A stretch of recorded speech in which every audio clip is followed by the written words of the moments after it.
नमस्कार. तर इंद्रायणी या मालिकेच्या आजच्या भागात आपण पाहणार आहोत की नारायणी रायाचा अभ्यास घेत असते आणि राया मी अभ्यास नाही करणार असं म्हणून रडत असतो. तेव्हा नारायणी त्याला म्हणते की अरे तुझं अक्षर सुधारावं म्हणून सांगते ना तुला. तेव्हा राया म्हणतो की नाही हा अभ्यासच आहे, मला नाही लिहायचं आहे. तेव्हा नारायणी म्हणते की जास्त आगाऊपणा केला ना तर रट्टे घाशील राया. तर इकडे आपण बाहेर पाहतो की गोपाळ वाड्याच्या बाहेर येऊन वाड्याकडे बघत उभा असतो आणि तो खूपच इमोशनल झालेला असतो आणि त्याला आठवत असतं की लहानपणी त्याने अंताजींच्या जाण्यानंतर व्यंकू महाराजांशी सगळे संबंध तोडले होते आणि हे सगळं आठवून गोपाळ खूपच अस्वस्थ झालेला असतो. आता गोपाळ हळूहळू वाड्याच्या दिशेने जायला लागतो आणि तो वाड्याच्या दरवाजापाशी येतो आणि दरवाजाला हात लावून उभं राहतो आणि त्याला आठवतं की इंदू लहानपणी रडत रडत त्याला म्हणत असते की गोपाळ तू परत येशील ना. तेव्हा गोपाळ तिला म्हणत असतो की नाही, आता इथून जातोय ते इथे परत कधीच न येण्यासाठी. आता गोपाळ वाड्यात न जाता परत पाठी फिरतो आणि थोडासा थांबतो आणि परत दरवाजाकडे बघायला लागतो. आता इकडे नारायणी रायाचा अभ्यास घेत असते तेव्हा रायाचं लक्ष अचानक दरवाजाकडे जातं. तेव्हा राया खुश होऊन मोठ्याने ओरडत म्हणतो की गोपाळ मामा. तेव्हा नारायणी म्हणते की अरे राया गुपचूप अभ्यास करा आणि थापा जरा विचार करून मारत जाणार आहे राया. तेव्हा राया म्हणतो की थापा नाही, तो खरंच आलाय. आता तितक्या तिथे शकुंतला येते आणि तिचं लक्ष दरवाजाकडे जातं आणि ती खूपच खुश होऊन म्हणते की गोपाळ. आणि गोपाळला असं दरवाजापासून उभं राहिलेलं पाहून बघून शकुंतला खूपच इमोशनल झालेली असते. आता नारायणीसुद्धा दरवाजाकडे बघायला लागते आणि तीसुद्धा खूपच खुश होते. आता राया नारायणीला म्हणतो की बघितलं ना, आला ना, मलाच खोटं बोलत होतीस ना. आता गोपाळ दरवाजातच उभं राहून सर्वांकडे बघत असतो. तेव्हा राया म्हणतो की अरे गोपाळ मामा आत का येत नाही आहे, थांब मीच आणतो. असं म्हणून राया तिथून जायला लागतो. तेव्हा शकुंतला त्याला थांबवते आणि म्हणते की राया बाळा, अंतर जरी कमी असलं ना त्याचा प्रवास खूप मोठा आहे, त्याला घेऊ दे त्याचा वेळ.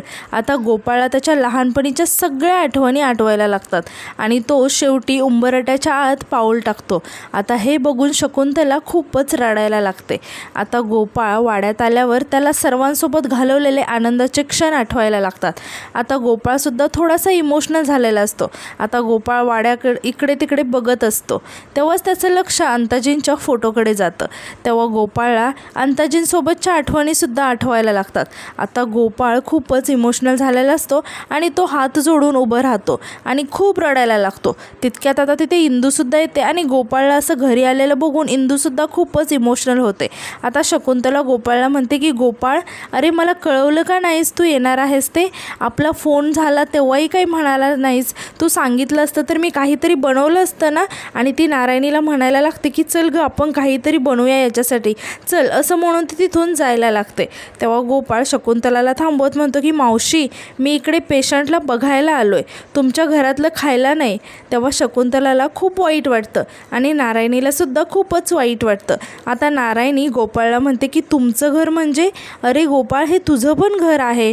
तेव्हा गोपाळ नारायणीला म्हणतो की ताई ऐक ना, मी खूप कष्टाने आलोय ग इथे, प्लीज अजून नको बोलायला लावूस मला, तुम्हीही फक्त एक डॉक्टरची व्हिजिट आहे असं समजा. तेव्हा सगळेच खूप आश्चर्याने गोपाळकडे बघायला लागतात. आता गोपाळ शकुंतलाकडे बघायला लागतो आणि म्हणतो की मावशी. तेव्हा शकुंतला घाईघाईत सांगते की हो, ताप तर उतरलाय रे, पण जखम खूपच ठणकते. तेव्हा गोपाळ म्हणतो की ठणकणारच, पेशंटचा ताप उतरला हे महत्त्वाचं, आणि विचारतो की पेशंट कुठे आहे.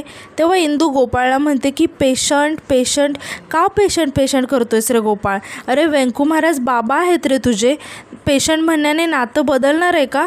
तेव्हा गोपाळ इंदूला काहीच बोलत नाही आणि तो शकुंतलाला म्हणतो की मावशी आपण पेशंटला बघूया का लगेच? असं म्हणून गोपाळ आतमध्ये जायला लागतो. तेव्हा इंदूसुद्धा गोपाळच्या पाठीत जायला लागते. आता इंदूच्या हातात हळदीचा लेप बनवलेली वाटी असते.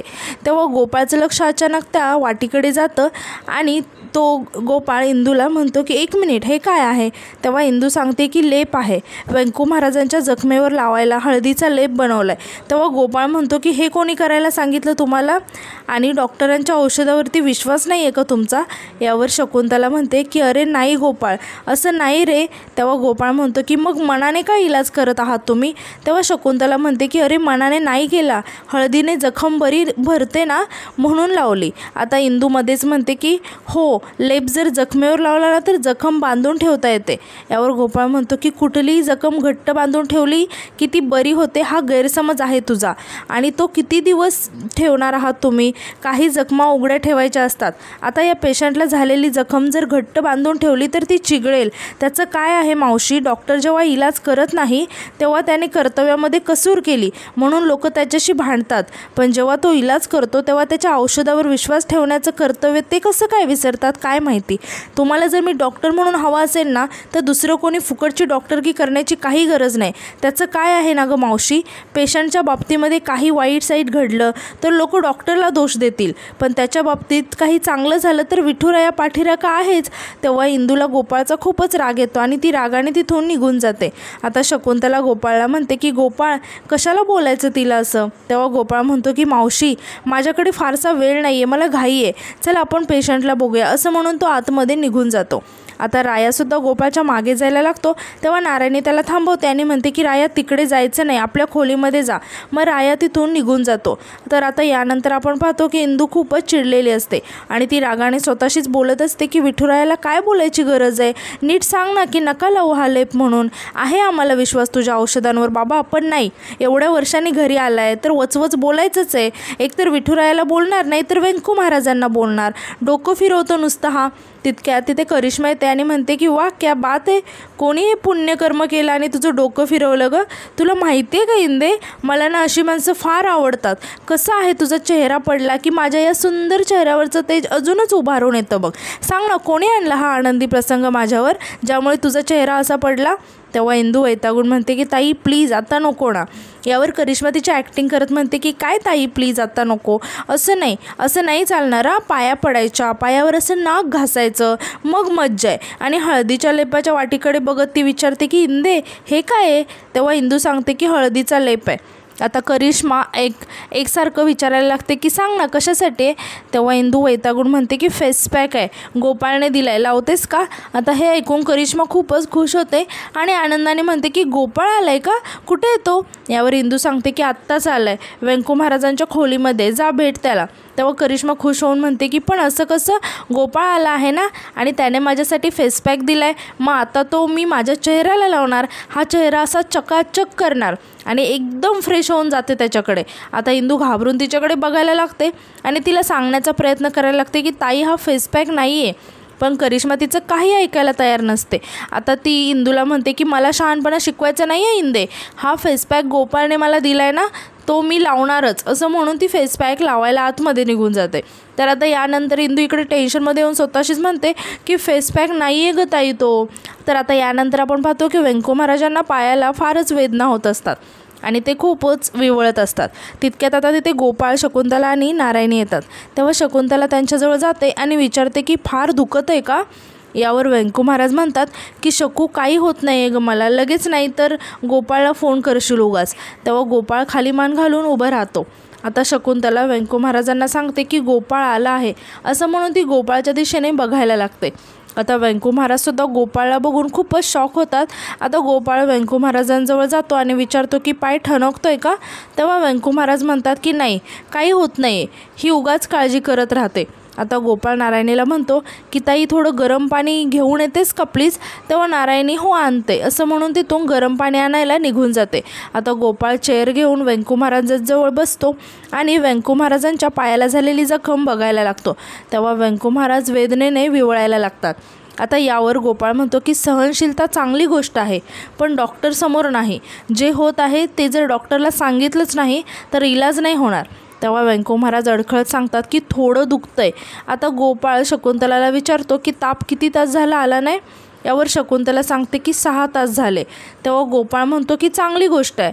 आता गोपाळ व्यंकू महाराजांचा इलाज करत असतो आणि व्यंकू महाराज त्याच्याकडे खूप कौतुकाने बघत असतात. आता यानंतर गोपाळच्या लहानपणीचा एक प्रसंग त्यांना आठवतो की जेव्हा व्यंकू महाराजांच्या हाताला भाजलं होतं तेव्हासुद्धा गोपाळ त्यांची ड्रेसिंग करत असतो आणि खूपच काळजी घेत असतो. हे आठवून वेंकू महाराज खूप इमोशनल होतात.